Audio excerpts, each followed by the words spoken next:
ও মা, কোথায় যাচ্ছ? জল দেখতে যাবি নাকি? চল। চলো চলো। রাস্তাটা কত সুন্দর লাগছে না দেখতে? রাস্তাটা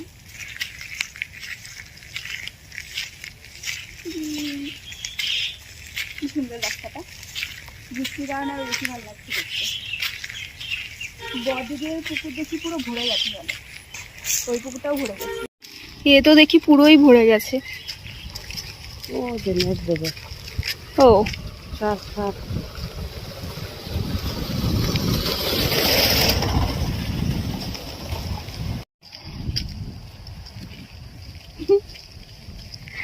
ওই সামনে যাবা ব্রিজ অব্দি? হ্যাঁ চলো। জল দেখতে। কালকে কত কম জল ছিল, আজকে তো পুরো একদম ভরে গেছে এটা।